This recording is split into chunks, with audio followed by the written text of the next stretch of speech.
Welcome to the Box Score, brought to you by Blackwell Realty and the Josh Kirby team. And Murphy, we're rolling toward the playoffs and the end of regular season quickly. It is football weather, too. A little nip in the air, and looks like it's going to be that way on Friday of this week. No rain in the immediate future and good fall weather. Well, Murph, they're saying possibly Saturday morning frost. That's football. Yes, it is. Yes, it is. About a month earlier than it was last year. That's true. That is true. Let's go ahead and look at our KFC, Taco Bell of Gordonsville and Smithville stats of the week. Of course, we're going to start off with the Grundy County and Cannon County game. Cannon County, Murphy gets a big win over Grundy County, 30-12. Really, in the rushing game, that's the stat that sticks out the most to me. 43 carries, 320 yards. I know Mr. Perkins had a lot to do with that, but 381 yards. I guess the only thing, two negatives, that maybe the head coach, Matt Daniel, could critique was 2 lost fumbles and also 65 yards in penalties. I thought it was 2 pretty evenly matched teams, too. Coach Daniel is a big fan of wing T football. That old adage about 3 things can happen when you put it in the air and 2 of them are bad. He subscribes to that as well. And like you said, a good ground attack. The guys up front did an incredible job opening up holes that I think you and I could run through. Maybe not together, but one at a time. Are you sure? Is that wide? That's near as wide as the field, Murph. Let's go ahead and look at some individual numbers. Kobe Miller for Cannon County, 61 yards passing, 64 yards rushing, counting for 3 touchdowns with another eye-popping stat, much like Mr. Barnes at DeKalb County. Outstanding night for Ryan Perkins, 29 rushes, 261 yards and a touchdown. And Murphy, those 2 players have been, of the 5 teams we cover, Ryan Perkins and Kobe Barnes have some eye-popping stats. They really do, and Ryan is so much fun to watch. It's like he's got 2 extra eyes maybe in the side of his head because he can turn on a dime when he sees where the hole is and where it isn't, and he's a lot of fun to watch. Grundy County led by Javon Brown, 120 yards passing, 23 yards rushing, then an 82-yard kickoff return for Mr. Kyler Hopkins for Grundy County. Of course, that's Colemont, Altamont, and Tracy City.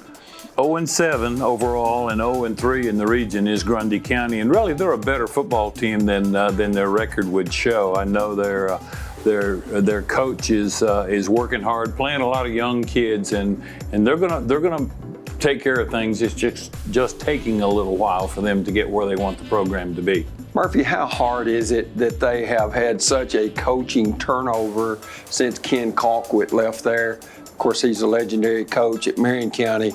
How tough has it been for Grundy County to have a new coach every year or 2? Well, he didn't stay there very long himself, right, even though that's where he graduated from high school. But that certainly doesn't help things when there's no calmness in the coaching office, so to speak. It's maybe not necessarily where a lot of people want to live and that kind of thing. But they've got a guy in the coaching department right now who born and raised there. He was a coach there before, went on to coach at a couple of other schools before he returned. And I think that stability with having one of their own in that coaching position is the first thing they need to do, and I think it will come fairly soon. Continuity is always the key, as you said, Murph. Let's look at the Gordonsville at Joe Burns. Of course, that's all the way on the other side of Springfield, the Clarksville side of nearly Clarksville, it feels like when you go to Joe Burns. Cedar Hill, Tennessee. Right, Cedar Hill. A much closer score, Murphy, than you and I thought. I know Gordonsville really was hurt by a lot of penalties. I never in my wildest dreams thought it would be 14-6 when the final horn sounded. Gordonsville did what it had to do to win the ball game, but hats off to Joe Burns, making it a whole lot closer than I think just about anybody would have imagined. Kind of a modest night for Matthew Albritton, 99 yards passing, 13 yards rushing. Kanan Musgrove, 7 rushes for 52 yards, a couple of receptions for 41 and a TD. And then Austin Schaefer, the other touchdown, 10 rushes for 80 yards. And we've seen Mr. Schaefer, especially after Musgrove's injury, step his game up and make another viable option for the Tigers offense. I have seen this same Tennessee Titan interview where they're talking to the quarterback and talking about, well, it was not a pretty win. And he said, pretty win, an ugly win, it's a win, and that's all we're out there for. That's for sure. Joe Burns led by Taylor Head at the quarterback position, 9 for 17, 105 passing yards, and then Reed Brummel, 5 receptions for 63 yards. But Gordonsville does get the win, 14-6 in Cedar Hill. Let's go ahead and look at Stratford and Smith County. Smith County gets a big homecoming win, 41-14. Stratford scores late. Caden Powell, another outstanding night, 7 for 12, 128 yards, 3 touchdowns, 3 rushes for 9 yards. Bryce Curry, 6 rushes for 70 yards, 3 touchdowns, 2 receptions for 10 yards. Riley Lawler, he's got 3 catches this year, Murph, and all 3 are for touchdowns. He had a 45-yarder and a 15-yarder. In fact, the first play of the game, the Owls hit him on a seam route for the score on the Owls' first offensive play.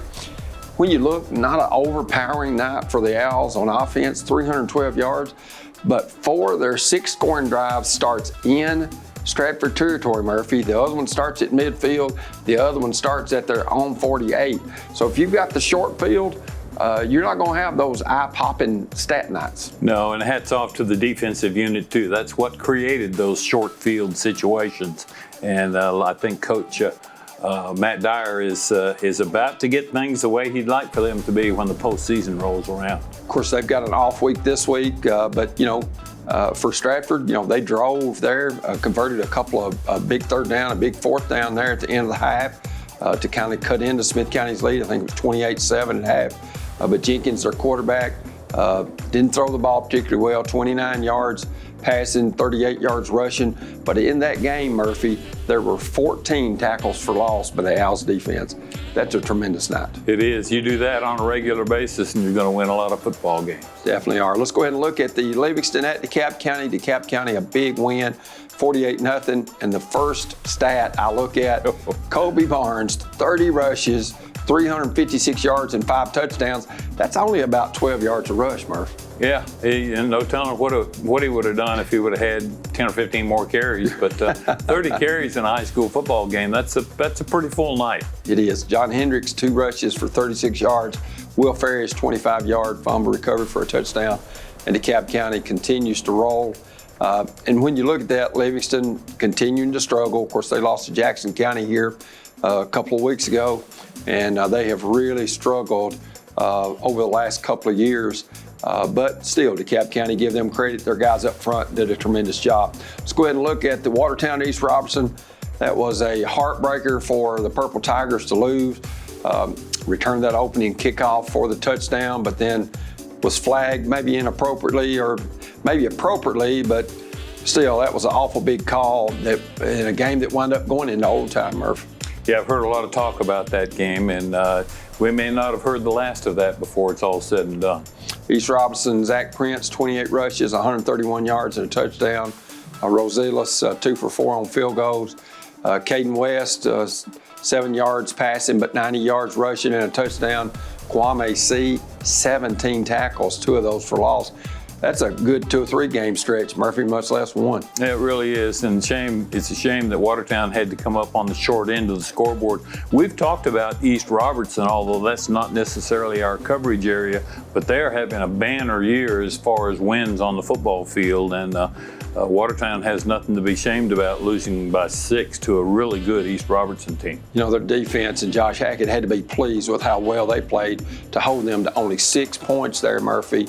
A couple of field goals during regulation. That's saying a lot. Yeah, got a big one coming up for Watertown, though. If they're going to be in the playoffs. Yeah, they've got Trousdale County there in that last week, and of course they've got Harpeth left. Harpeth gets a win over Trousdale. But we'll take a look at all the region scores and standings and preview the upcoming games when we return. But we remind you, you're watching the Box Score, brought to you by Blackwell Realty and the Josh Kirby team.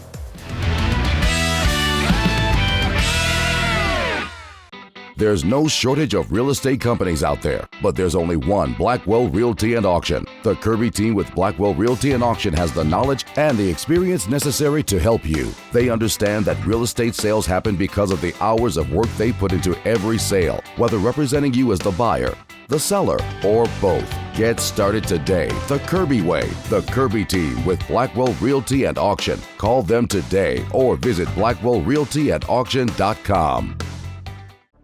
If you're a commercial driver looking for a company to call home, Huff and Puff Trucking is the company for you. Our employees are professional and dedicated individuals that take pride in what they do. We offer an outstanding pay package with a dispatch structure that maximizes your home time. To learn more about a company that knows you by name and treats you like family, call us at 1-800-965-5033 or visit our website at huffpufftrucking.com. 2 delicious options, 2 convenient locations. So make the entire family happy with just one stop to KFC Taco Bell. Located at 501 Gordonsville Highway in Gordonsville and 105 East Broad Street in Smithville, we've got you covered at KFC Taco Bell, no matter the food craving. So what are you waiting for? Go ahead, get in the car and kick that hunger to the curb with a quick visit to KFC Taco Bell. Located in Gordonsville and Smithville. Stop by today. Neighbors help each other. It's how community works. And it's how we do business at DTC. You can count on us for internet, TV, and phone, backed by local support. For a limited time, get 1 month free when you add or upgrade your internet package. Enjoy internet speed that can keep up with all you do. DTC. We're working hard to be a good neighbor.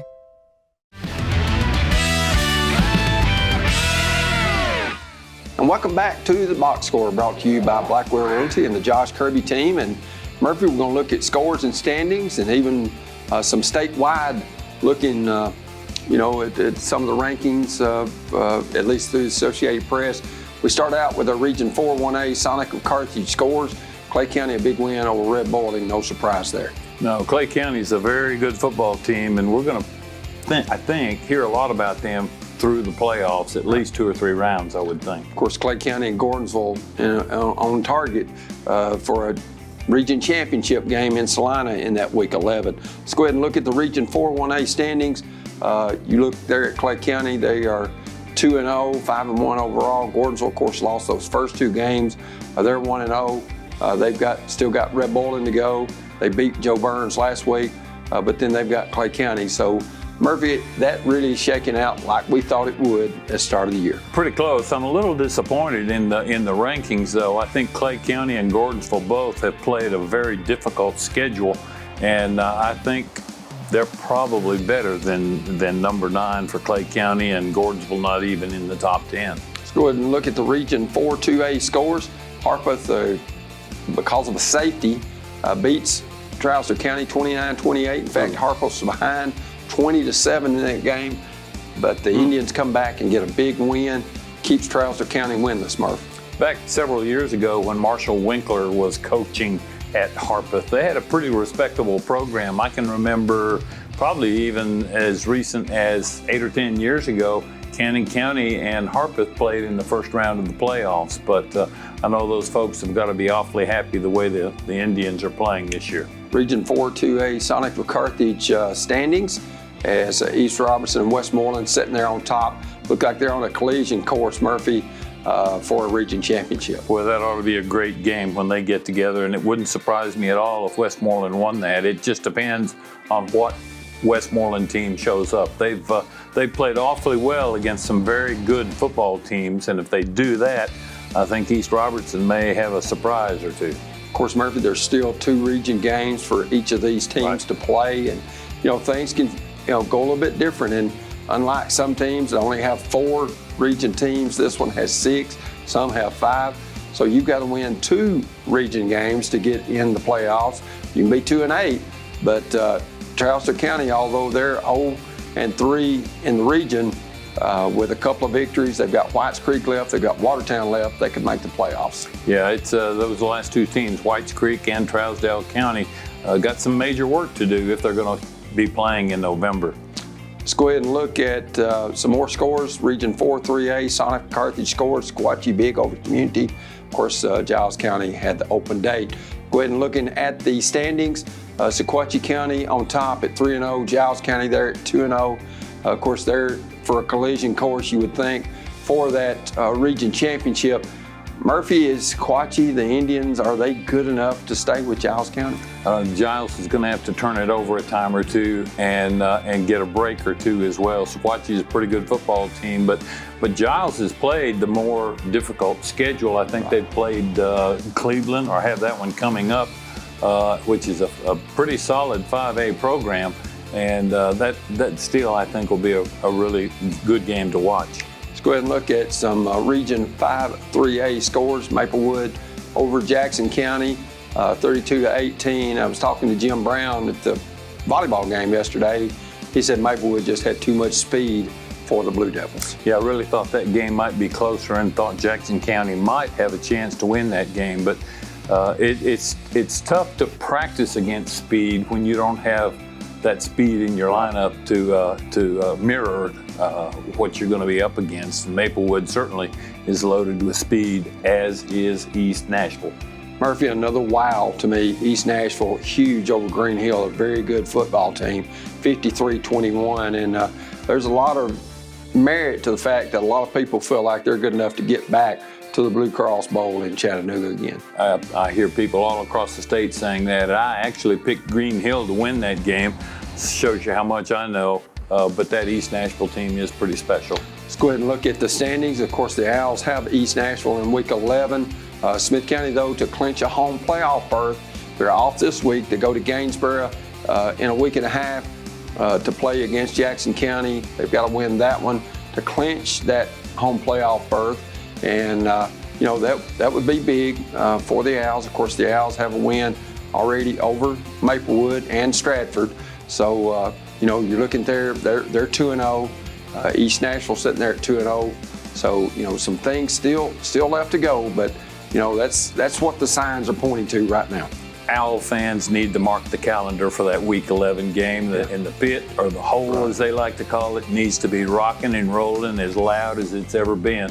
I think if they're going to be able to stay with East Nashville. Of course, they've got Macon the week before that, Week 10, so that's back-to-back outstanding opponents. There's supposed to be an easy game in there somewhere, but it doesn't sound like it, does it? No, there's not. There definitely is not. Let's go ahead and look at the Region 4 4A scores. Upperman goes to Lafayette and gets a huge win, 28-14. I know that's got to please our producer, and Upperman grad, and I was kind of wondering what was going on with Coach Kane's team because we talked so much about them, and then they dropped 2 in a row, and but they put it all together last Friday night in Lafayette, that's for sure. And who's on top of the Region 4 4A standings? As you'll see, Stone Memorial, big win over there. Cross City rival Cumberland County, both of them located there in Crossville. And yep, they probably went to Buc-ee's after the game, I guess. Wouldn't be surprised. I wouldn't be surprised. Talking about that particular region, Stone Memorial, Macon County, DeKalb, and Upperman are all in the AP's top 10 statewide at 4A. That shows you how tough that region is. Definitely does. Of course, those 4 teams are locked in now, Murphy, to playing for, the region title. Of course, it's Stone Memorial's to lose right now. But when you look at that, Murph, I think any of these teams can beat the other ones. And the thing about it is, most of them still have to play the tough ones, not the easy ones at the bottom. That's going to be a bunch of wars when they line up on the next 2 or 3 Friday nights. All right, let's go ahead and look at some more Sonic scores of Carthage, and we appreciate Sonic sponsoring that. Alcoa big over Cookeville, 35-7. Oakland big over Blackman. Wilson Central nubs by White County. I'm not sure that our man, Mr. Dale, got to play in that game for White County. I know he was nursing a sore hamstring or a leg injury. Sweetwater over Signal Mountain, and Fairview over White House. Pretty, not any surprises. Maybe the difference between the scores in Oakland and Blackman, I really thought Blackman might have a little better offense in that, but Oakland's been my 6A team all season long, and I don't see any reason to stop. Murphy, that bottom score there, Fairview over White House, that's probably, in all likelihood, usually is for that Region 6 3A championship. And I don't know that any of these teams are good enough to beat East Nashville, and I hate to say it, including the Owls. We'll just have to see in Week 11, but still, Fairview with a statement win right there over White House. Especially after starting the season with a couple of losses in their first 3 or 4 games, I think Coach Hughes has obviously got his team playing a little bit better right now. White House, not a real strong team. It wouldn't surprise me at all if Smith County's region sweeps in the first round of the playoffs. Of course, we'll just have to wait and see. Let's go ahead and look at the Region 4 1A games. Of course, over 100 teams throughout the state of Tennessee on byes this week. Right. Trousdale County at Gordonsville, that's our Huff and Puff Trucking Game of the Week on DTC Sports. Cascade at Joe Burns. Scott High School, not Scott County, Scott High School out of Huntsville, coming to Salina to play Clay County and Red Bowling Springs up in Kentucky at Caverna. Murph, Trousdale County coming in 0-7. Yeah, it's kind of hard to believe, and fans will get an idea of the meat and potatoes of Trousdale County football right now. It's a team that dresses out less than 30 young men and not a lot of speed like we're used to, and I don't think most of those kids got a whole lot of field time last year or the year before either, and it's got to be a tough one for Trousdale County fans, especially when you go to a game over there and there's maybe only 200 or 300 people on the home side. Had about 100 in the game at Carthage here a few weeks ago. Wow. Let's go ahead and look at Region 4 2A games coming up. Watertown on the road at Kingston Springs, Murphy for a big game at Harper. That's a must win for the Purple Tigers, and I know Coach Webster will do all he can, he and his staff, to have those kids well prepared. It wouldn't surprise me at all if Watertown ends up winning that game by 2 or 3 touchdowns. They know their postseason chances are on the line in that ball game. Trousdale County at Gordonsville. Then the open dates, East Robinson at Westmoreland. Go ahead and look at the Region 4 3A games. Cannon County versus the Tennessee Heat. That's at Mount Juliet Christian. Grundy County at Whitwell. Columbia at Giles County. Murphy, Columbia at times has struggled. Giles County's played an extremely tough schedule. That I guess that's probably a matchup that has some great history. Those two counties border each other, and if you go back to the 50s, 60s, and 70s, that was probably a big game. Columbia now under the direction of Bobby Sharp, who was the head coach at Lewis County, thank you, for so many years. But I just think Giles County will win that ball game because they've just got more speed, and they've been accustomed to Coach O'Connor and what he expects of them. Region 5 3A, go ahead and look at those games. Of course, that's on Thursday night, Maplewood, East Nashville. Don't think that'll be much of a game. And Franklin Road Academy at Stratford. I gotta shout about Franklin Road Academy. They are playing lights out football right now under their new coach, who was the coach at Pope John Paul II last year, and how he wound up at FRA, I don't know, but I know the people at FRA have got to be awfully excited. They've only lost 1 game this year, and they're playing exceptionally well. Smith County and Jackson County open before they play in another week and a half. Let's go ahead and look at the Region 4 4A games. Macon County at Stone Memorial. That's a big game in Crossville, Murphy. Battling for top honors in that first one in the region, and then the next game battling for the cellar with Cumberland County and Livingston. Open date, DeKalb County at Upperman. We'll have an interview with Smith County High School Athletic Director Nick Bussell when we return to the box score, brought to you by Blackwell Realty and the Josh Kirby team.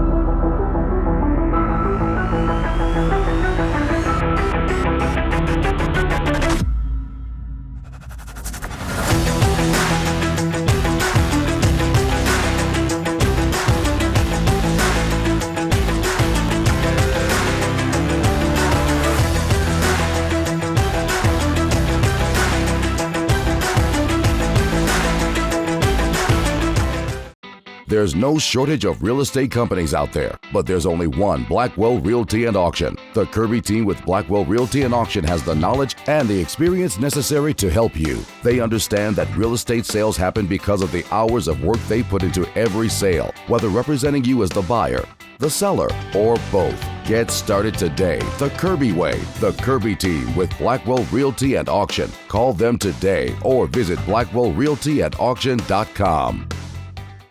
Opioid overdoses continue to claim lives in Tennessee. Naloxone, an opioid reversal drug, can save lives. Call the Smith County Drug Prevention Coalition for a free, quick, and confidential training. Also, If you are struggling with substance use disorder due to your alcohol and drug use, help is only a phone call away. Call the Tennessee Red Line. This project is funded under a grant contract with the Tennessee Department of Mental Health and Substance Abuse Services. Nearstar Middle Tennessee Mines in Gordonsville is hiring. We have open positions for master, certified, and experienced heavy-duty maintenance techs, maintenance supervisor, entry-level and experienced miners and exploration infill drillers, grade operator, electricians, laboratory and metallurgical technician, senior metallurgist, and more. We offer competitive wages, excellent benefits, PTO, holiday pay, exceptional 401k, and lots more. Make the most of your future and your career. Join the excellent team at Nearstar Middle Tennessee Mines in Gordonsville.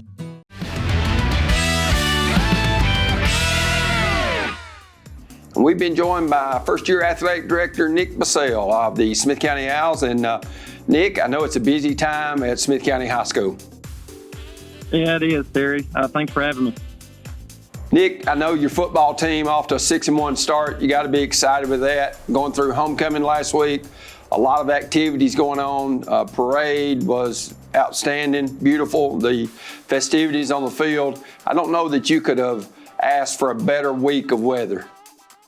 Oh, no, we hit it just right. And I hate to say that I had a little involvement with that when we started, me and Coach Dyer started talking about homecoming because we were going to try to do a powder puff game. But, of course, that had to get moved due to some other factors. But the game was great. The parade, I think all the kids had fun. We did some fun things all week and dress-up days. It was a great community event. And, of course, we came out with a win, and we're off to a good start so far. Nick, you've got to be excited about your team starting off 6-1. Of course, a disappointing loss at home to DeKalb County. But you got Jackson County coming up. A win over them would ensure you a home playoff game in the first round of the playoffs, and then kind of set the stage for what a lot of people feel will be two great ball games when you host Macon County and East Nashville in Week 10 and Week 11. Oh yeah, Terry, you hit the nail on the head right there. We've had a great start. We sort of stumbled a little bit with the DeKalb. That was a great ball game here at home, but a tough loss that we learned a lot from.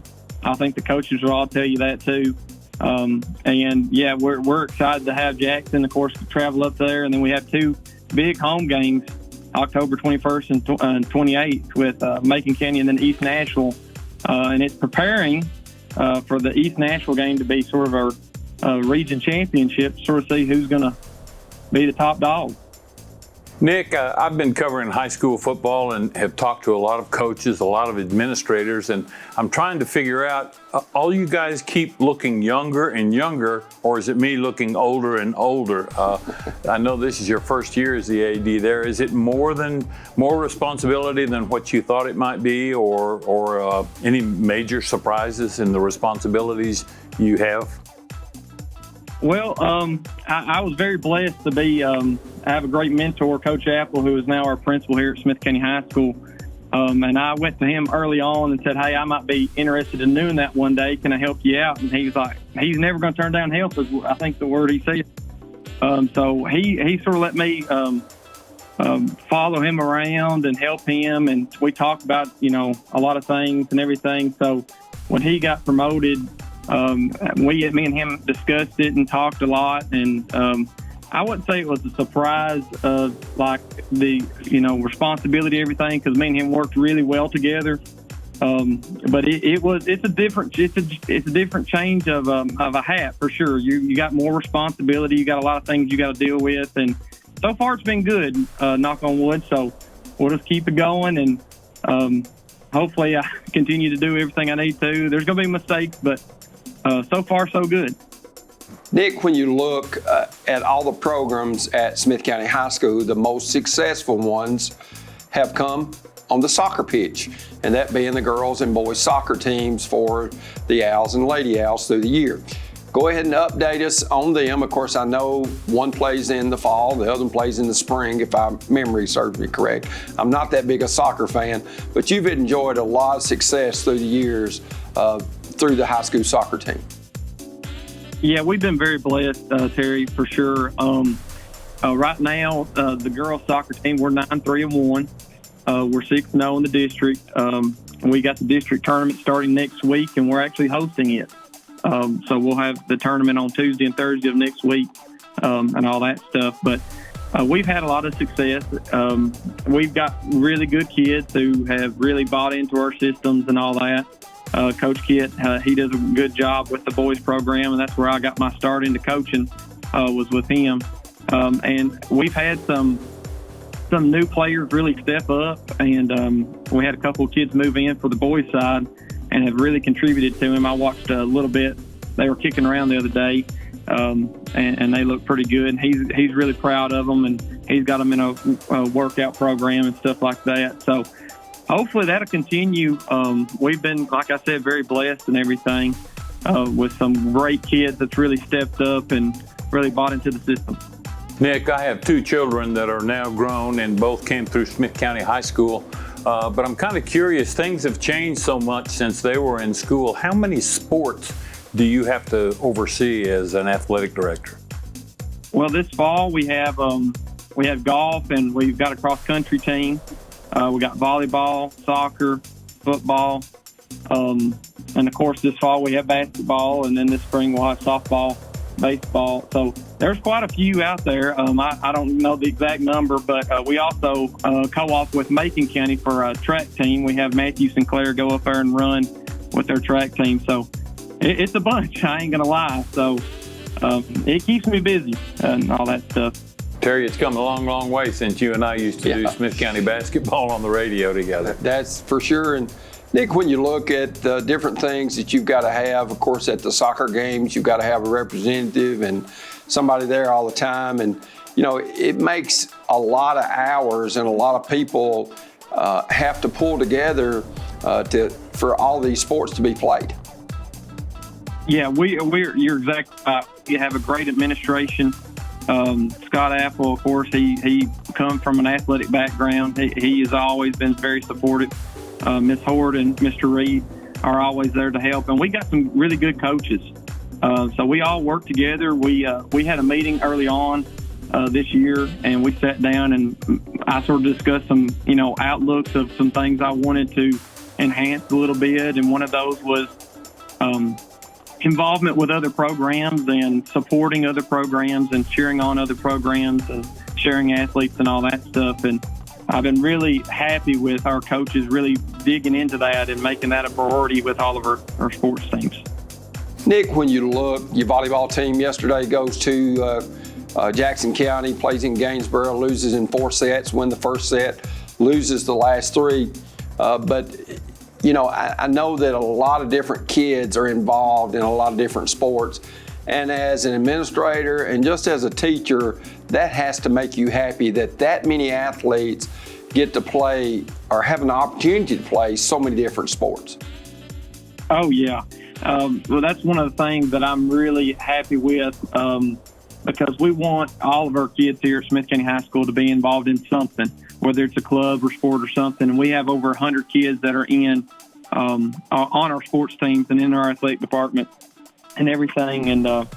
And we've got good people around here that's really promoting each other and all that stuff. So it's growing. It's fantastic. I'm very proud of, we're a small school. We have to share athletes, and I'm really glad that we're all on the same page with that. And moving forward, I think it's just going to keep growing.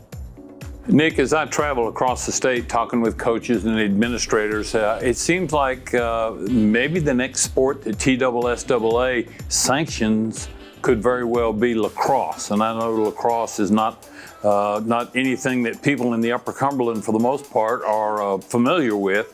But one thing that a lot of schools are going to is having a fishing team and a state championship in that regard. Is there any talk about something like that with Cordell Hull Lake just being minutes away from the high school? Yeah, we're always looking. Actually, I had a couple of people reach out to me recently about tennis, adding tennis. And that might be something we look into if we have enough involved. We do have a hunting and fishing team here at Smith County High School.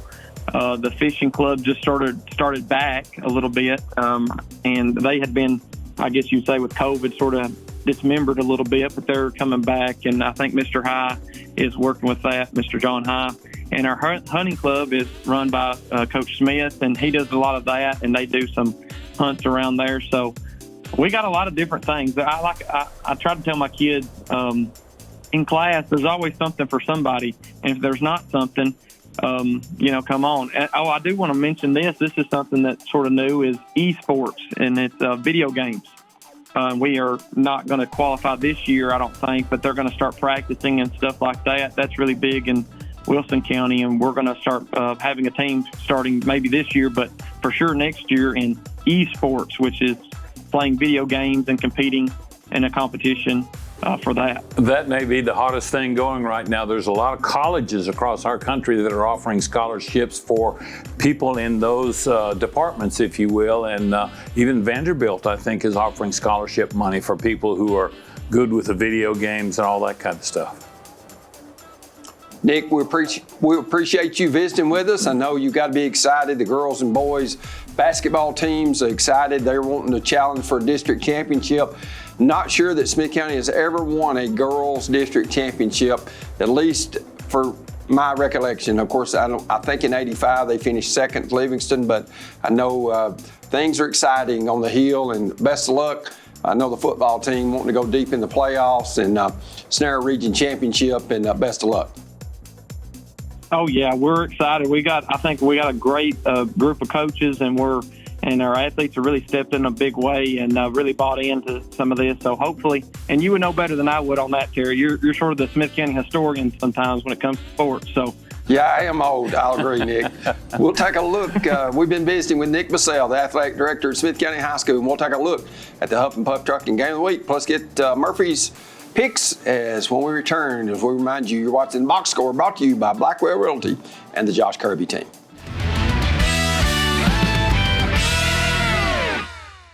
What is your emergency? I think I'm being robbed. Sir? These big home security guys want way too much money from me. Let's connect you to a local company right away. It's a crime what big national companies charge for home security. For just $49.99, get a system with a touch keypad, 3 window or door sensors, motion detector, key fob, and standard installation. Help is on the way, sir. Oh, thank you. Switch now and save. Call or visit DTC Security online today. Don't be fooled. Vaping is just another way to deliver nicotine to your lungs. Learn the facts and escape the vape. We get it. Quitting is hard, but getting help is easy. Call the Tennessee Tobacco Quit line at 1-800-QUIT-NOW for free counseling and cessation patches.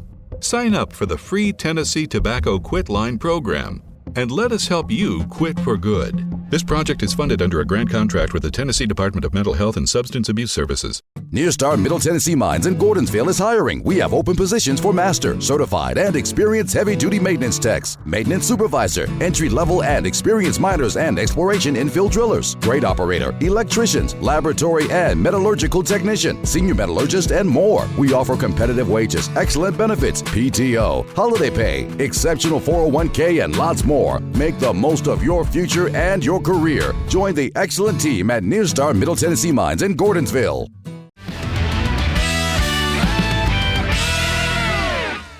And welcome back to the Box Score here on the Huff and Puff Trucking Game of the Week's coming up. But Murphy, before then, I've got to make you grin a little. I can do that. And I know how to do that. Because when we talked about your grandson, Isaac, now I've got an opportunity to go with you a couple times, and we're going to show a picture of Isaac here catching a touchdown pass that his grandpa, Murphy Fair, took for the Adamsville JV team.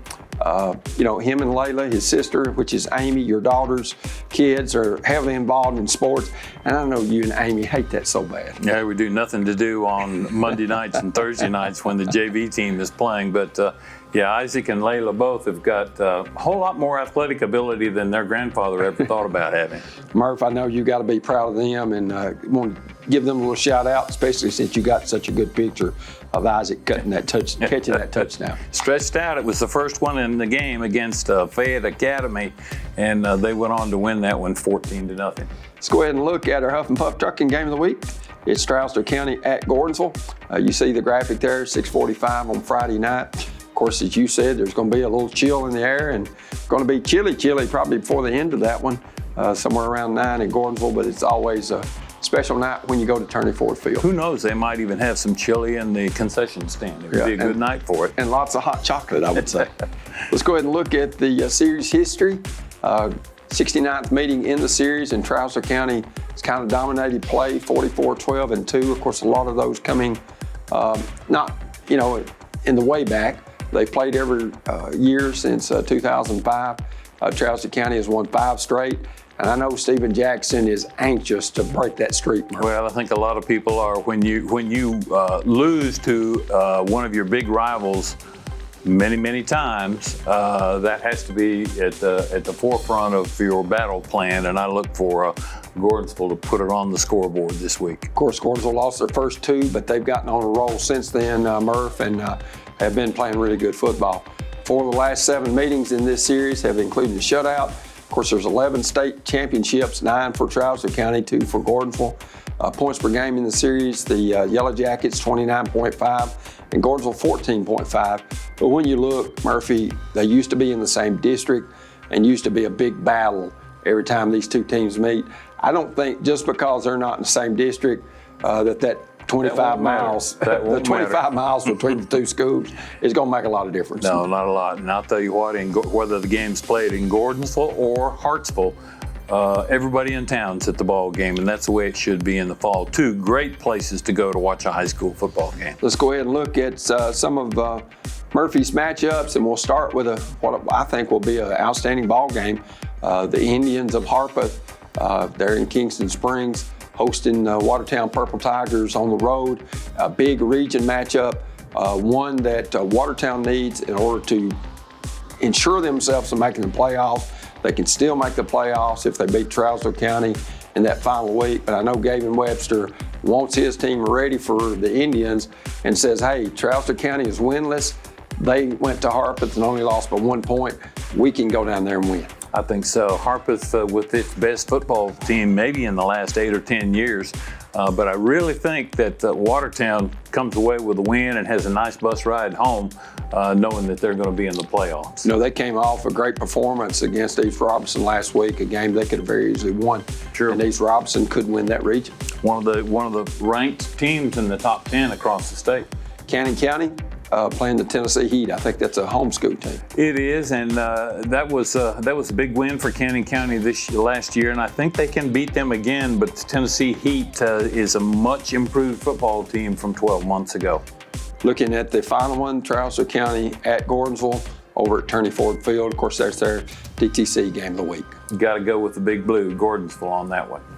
Murphy, they've got Red Boiling left.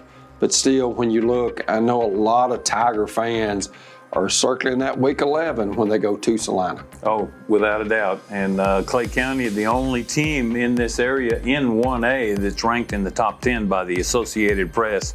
This would be a good time to knock them out in a couple of weeks from now, or 3. Murphy, as these region standings, and Justin showed us, and we talked about those, maybe not at length, but we're seeing who the playoff teams are and who are not, because the top 4 in each region go. And I know that now you're kind of shuffling for position. If you've got a spot, if you're in the 3rd or 4th slot, you want to try to get up to number 1 or 2 to where you can host that first round game. Yeah, talking about the playoffs, there's a lot of teams that we knew in July were going to be in the playoffs. Teams like Maryville and Alcoa and Oakland, and the list goes on and on.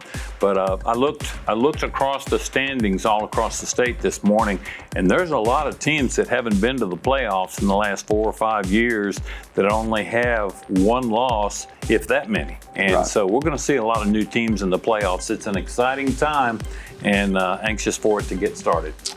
We want to thank Justin Malden, as always, doing a great job behind the scenes for us. And for Murphy Fair, I'm Terry Collins. Good night on The Box Score.